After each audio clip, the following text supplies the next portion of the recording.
আসসালামু আলাইকুম। আরিয়ান মম কুকিং চ্যানেলের পক্ষ থেকে সবাইকে স্বাগতম। আশা করি সবাই ভালো আছেন। আমরাও আপনাদের দোয়ায় এবং আল্লাহর অশেষ রহমতে অনেক ভালো আছি।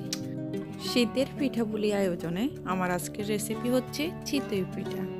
আর এই চিতই পিঠাটি আমি কোনো প্রকার সাজ অথবা মাটির খোলা ছাড়াই আপনাদেরকে তৈরি করে দেখাবো। আশা করি আমার আজকের রেসিপি আপনাদের সবার অনেক ভালো লাগবে। ভালো লাগলে আমার চ্যানেলটিকে লাইক, কমেন্ট, শেয়ার এবং সাবস্ক্রাইব করবেন আর পাশে থাকা বেল বাটনটি প্রেস করে নেবেন।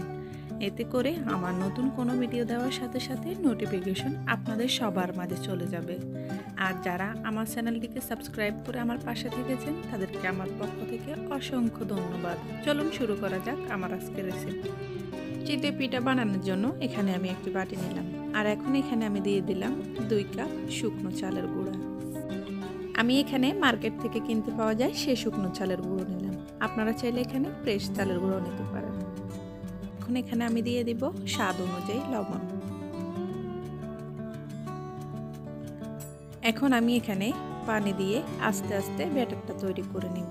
আমি এখানে প্রথমে সামান্য পরিমাণে পানি দিলাম। এখন আমি হাতের সাহায্যে এভাবে কচলিয়ে কচলিয়ে 2-3 মিনিট মেখে নিব। তাহলে পিঠার গোলাটা অনেক সুন্দর হবে আর পিঠাগুলো বানানোর পরে অনেক সফট আর অনেক ফুলকো হবে।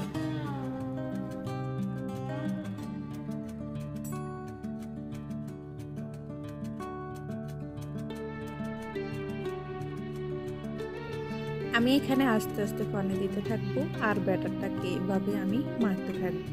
এই কাজটি আপনারা হাতের সাহায্যে করে নেবেন, তাহলে পিঠাগুলো অনেক ভালো হবে।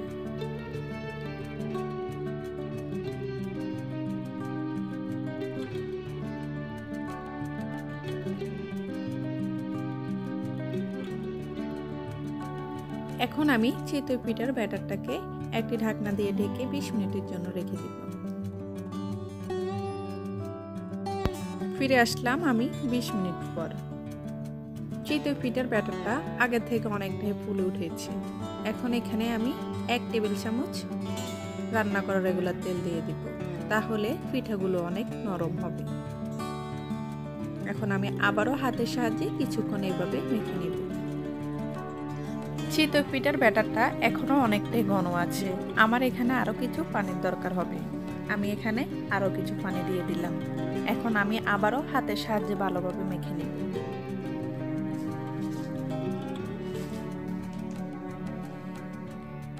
এই পর্যায়ে চিতই পিঠার ব্যাটারটা একদম পারফেক্ট পর্যায়ে আছে।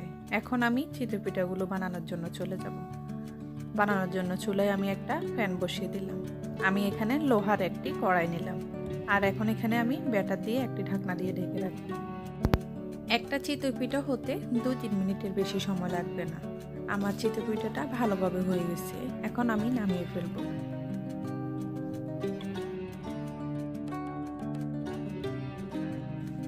চিতই পিঠাটা দেখে বুঝতে পেরেছেন কতটা ফুলকো হয়েছে আর অসংখ্য ছিদ্রযুক্ত হয়েছে। এখন আমি আপনাদেরকে আরেকটা চিতই পিঠা বানিয়ে দেখাবো। আমি একইভাবে প্যানে ব্যাটার দিয়ে দিলাম আর এখন একটা ঢাকনা দিয়ে ঢেকে রাখলাম। আমি 2 মিনিট পর ফিরে আসলাম। আমার এই পিঠাটিও সুন্দরভাবে হয়ে গেছে। এখন আমি পিঠাটি নামিয়ে ফেলবো। এভাবে আমি সবগুলো পিঠা বানিয়ে নিলাম।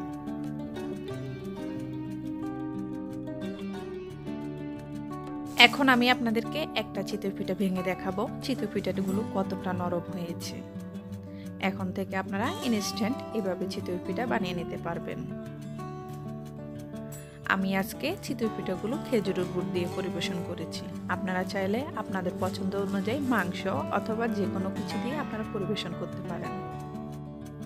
আমার নেক্সট ভিডিওতে আপনাদের মাঝে আমি এই চিতই পিঠা দিয়ে দুধ চিতই পিঠা বানিয়ে দেখাবো। আমার রেসিপিগুলো দেখতে চাইলে সব সময় আমার চ্যানেলটির পাশে থাকবেন। আর আমার আজকের রেসিপি যদি আপনাদের ভালো লেগে থাকে তাহলে একটা লাইক দিয়ে দিবেন আর আমাকে কমেন্ট করে অবশ্যই জানাবেন আপনাদের কেমন লেগেছে।